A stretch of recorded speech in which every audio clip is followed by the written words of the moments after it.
and welcome. UVA Speaks is a podcast of Lifetime Learning, a division of the Office of Engagement at the University of Virginia. Lifetime Learning brings the knowledge and expertise of UVA's faculty to the university's alumni, friends, and families. My name is Susan Lynch, and I am the Associate Director of Lifetime Learning at the University of Virginia's Office of Engagement.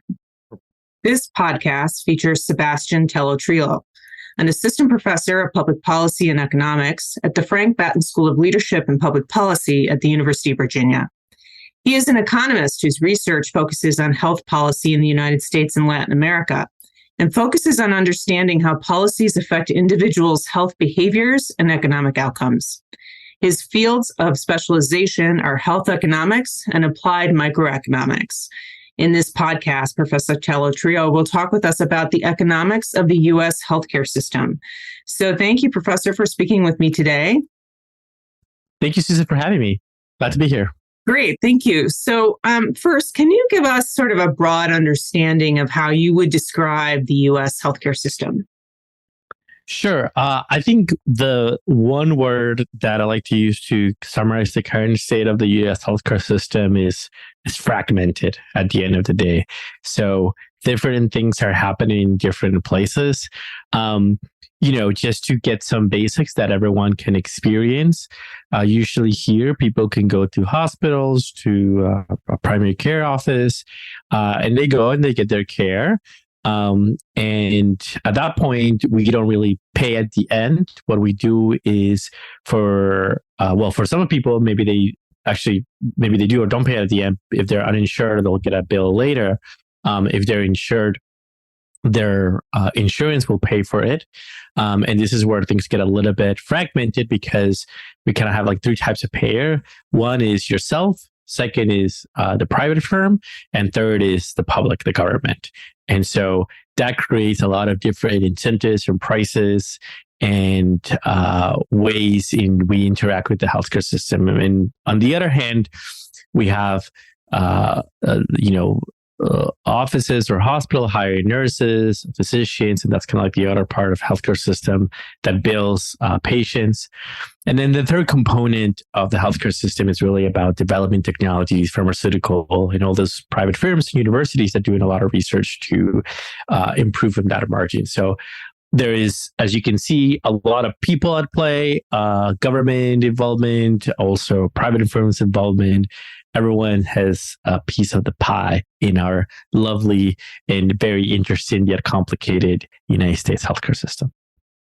Yeah, thank you for that. So what, with that fragmented system, so what are the positive aspects that you feel should be continued? And then also, what are the negative aspects of our system that you think should be changed?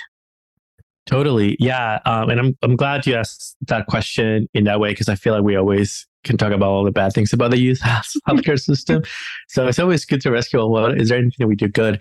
So I think the goods are first, innovation. United States, the research firms within the United States are really pioneering developing drugs and procedures and new interventions. And so that is something that comes a lot out of the United States. And that's a good thing because, a drug, a new vaccine, as we've seen, could actually save thousands of lives, if not millions.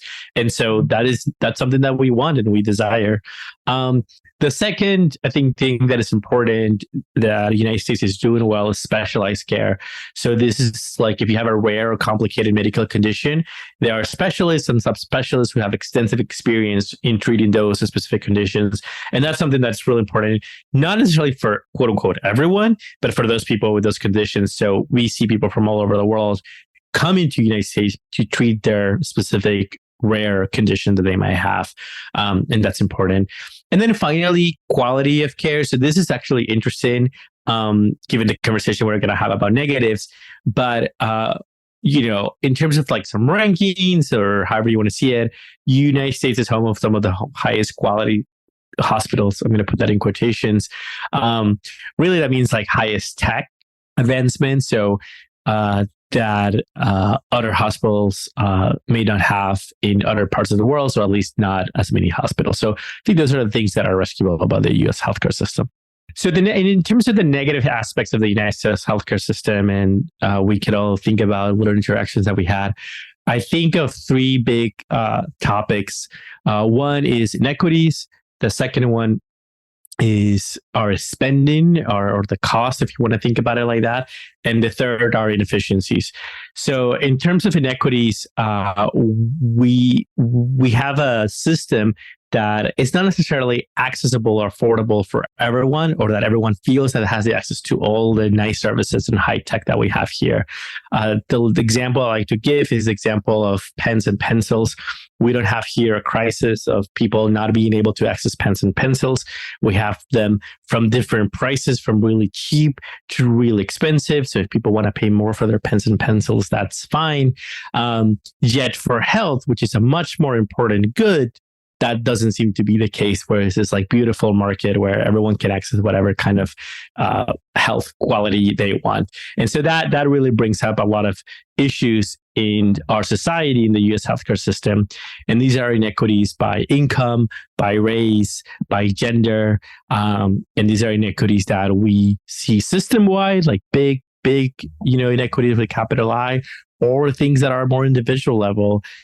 An example of the individual level is this idea of maybe when women express some of their pain situations with providers, they not be getting as much attention or pay different attention than their male counterparts, and that's something that is not equal, and that we should be thinking about how to address it.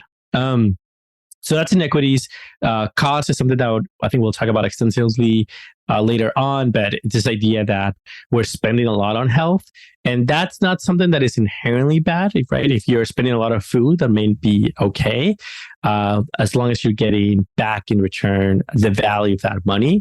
And in the United States, it seems to be the case that we're not getting as good value for our money. And so that could be an issue of why we're spending a lot of money, which leads to the third point, which is inefficiencies in the healthcare system, things that could be working a lot better that are not.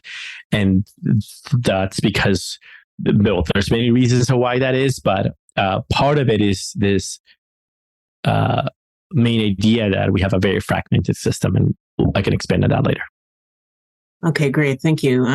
So as you said, one of the biggest issues and I would say criticisms of the U.S. healthcare system is that care costs so much. And so from an economist's perspective, can you help us understand why healthcare is so expensive in this country?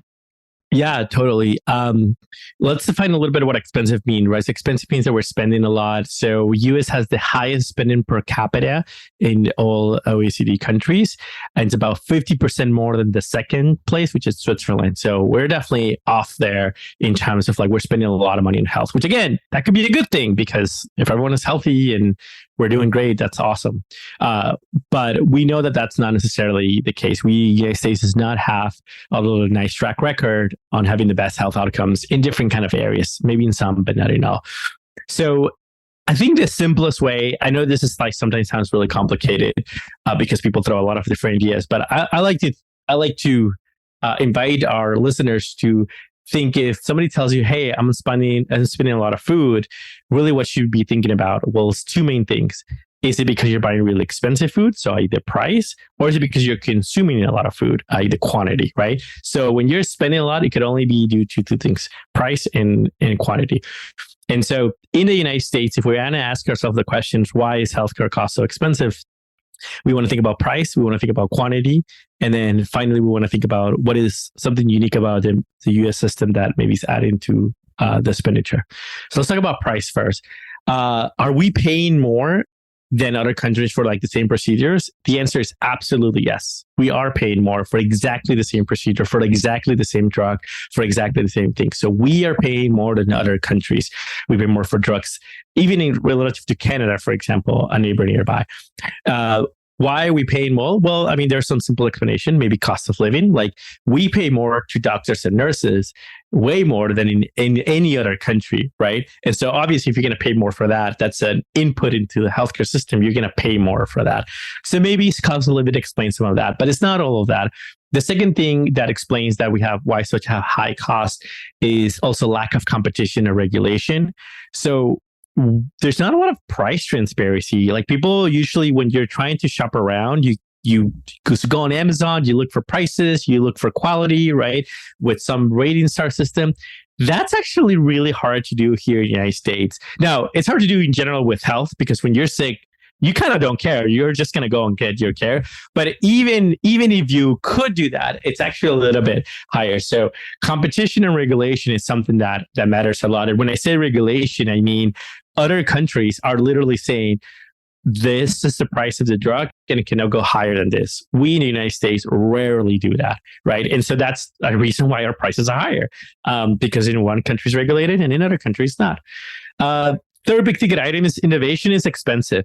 So when we're developing a new drug, and we talked about how innovation is so great in the United States, that requires a lot of money because that's for a lot of research and development. That's salaries of a bunch of highly educated people, a lot of technology, a lot of trial and error. And that takes a lot of money. And who's quote unquote paying for that? Well, that's the consumers, right? So it's a little bit of this weird thing of like, oh, you want this vaccine? Well, it's going to cost us, right? And so, is that how we should be thinking about the model or not? That's a different question. And then the last kind of piece is a little bit on some of the things that work with the quantity. So that's price. Let's think about quantity. So it's not that the United States we're consuming more like health things, but we're consuming more intensive healthcare procedures. So really think about it as we have so much high technology and we're using all of that high technology. And so we're paying a lot more for something that another country they didn't necessarily needed to do. It's unclear if they needed to use that high tech computer to do that, right? There's a stat out there that 85% of all the expenditures in the United States come from what the doctor is asked. So this is like, hey, let's do this test. Let's do this other test to rule this out. Now, again, there's trade-offs here, right? Do you want, maybe it's good that the doctors are doing that because they can rule out a bunch of stuff, but then that means we're consuming a lot more and therefore we're spending a lot more money, right? This higher tech pays off. That's a little bit unclear. In some cases, yes, and in other cases, no. And how do we assess where to spend that money is always a little bit tricky. We are focused a lot on expensive technology here.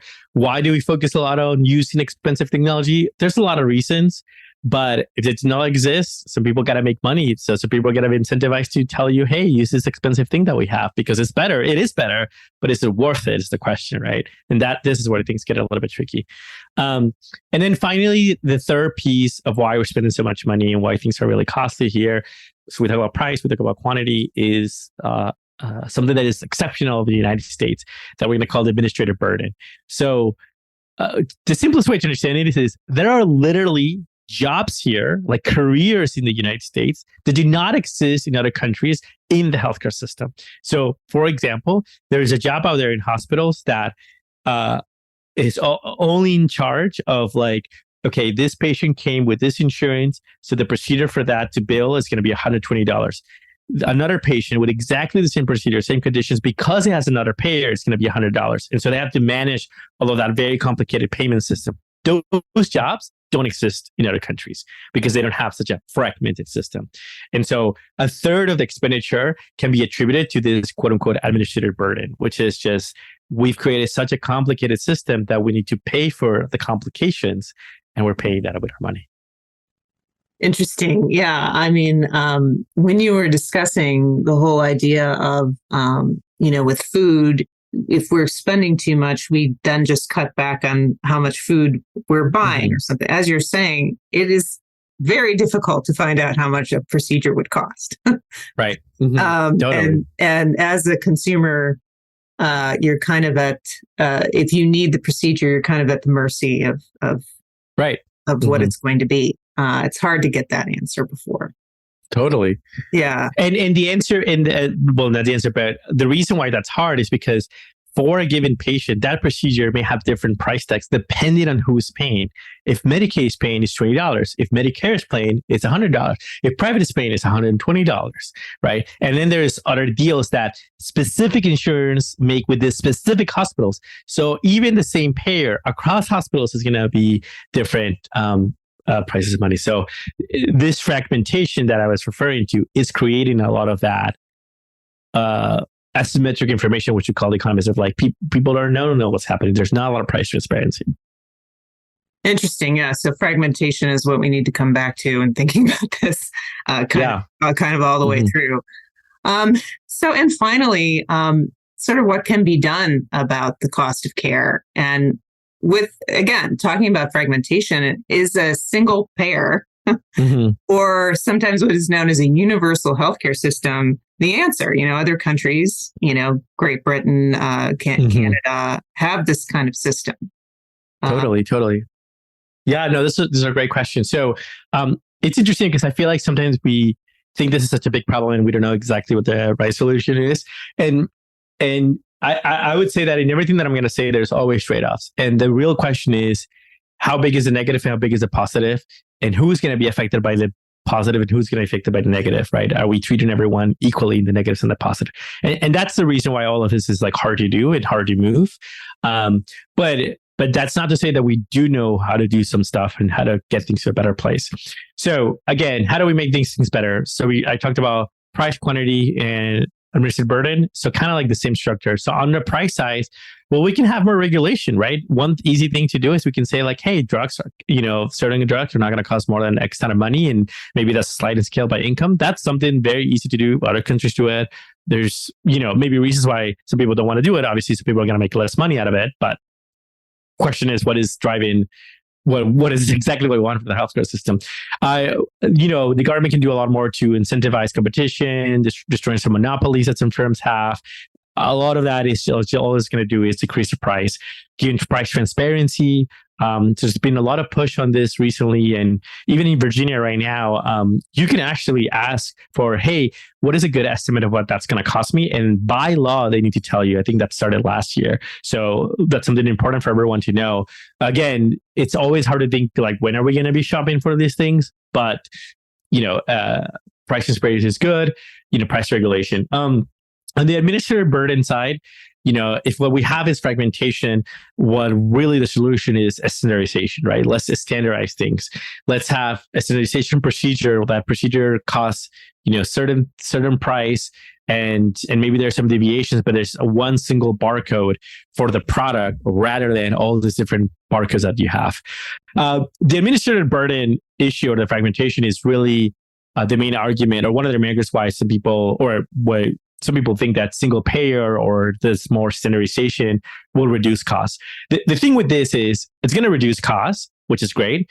But as we said, that's about like 30%. So maybe we're going to reduce costs in 30%, which is a great thing. The reason why some people are not hugely jumping into this thing is that the trade-off with any kind of universal single payer system is that some people say that it disincentivizes that innovation part. If the government is going to be paying prices for this and that are set in stone, then what is my incentive for creating a new drug if I cannot make money out of it? Right? That's what a private firm will say. And so, this is where it gets a little bit complicated, because then we can ask, oh, well, that seems really important because innovation is really important. But then some people come back and say like, well, who's innovation helping? Who are using these high technologies? And is it just a few, the ones that can access it? And that becomes just a much more nuanced conversation to have. But this is where that idea of why are some pushing publicly for single payer standardization? Well, because we have a lot of administrative burden that is very inefficient.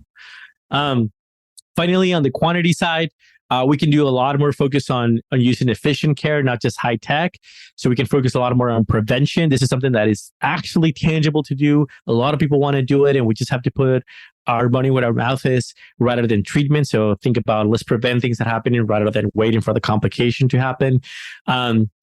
There's other ways or solutions that people have tried, like establish a per patient expenditure per capita. So people try to optimize, but that doesn't seem to work really well for different reasons. It's always hard to know when to optimize. Some people thought about tech rationing. So like you can only use certain high tech products, only a few instances. That also has this problem. So it's not like clear cut if that's the answer. But I think a lot of answers on the quantity side and overall is trying to think of how do we create a system that optimizes improvements in health rather than the consumption of healthcare.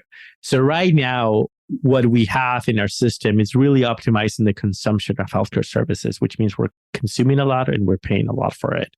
And we really want to optimize health, the outcome, like people doing better, as opposed to that. And I think that's shifting. Anything that will shift us towards that goal can help us have a better system. Great. Well, thank you so much. I mean, it's easy to look at this as just such a complex system that it's hard to break it down. Yeah, so totally. I appreciate the way that you've broken this down and how we can think about that, because I often do wonder about if a different system would be better, but we do have to think about it in those different ways. There are costs and benefits to all of it, as you're saying. And so, yeah, exactly. And I encourage everyone when they're thinking about this idea is that looking for perfect is always hard, right? And I think there's always two ideas that you have in your head, that perfect is the enemy of good. So we can have a better system and we'll have to patch things up. But also you should also think about that the incremental is the enemy of the fundamental. And there are certain things that should be fundamentally easy for everyone to access and have. And so they're actually a little bit of opposite ideas of what I just said, which is, oh, marginal improvements are good, but also there are certain things that are fundamental. So I think I encourage people when they think about all these ideas and to have those two voices in your head. Great. Well, thank you so much, Professor, for sharing this information, about your research. As I said, our healthcare system is so complex and yet, as you're saying, so consequential for all of us. So we are all at one point or another going to be seeking health care, and it's important to try and learn and understand more about the system. So thank you. I appreciate your time. Thank you. Thank you for having me. And thank you for listening. For upcoming podcasts and other lifetime learning programming, recordings, and blogs, please visit our website at engagement.virginia.edu/learn. You can also find our podcasts on Virginia Audio Collective, which is a network of UVA podcasts hosted by WTJU Radio and can be found at virginiaaudio.org. So thanks again, and we look forward to you taking part in future lifetime learning programs.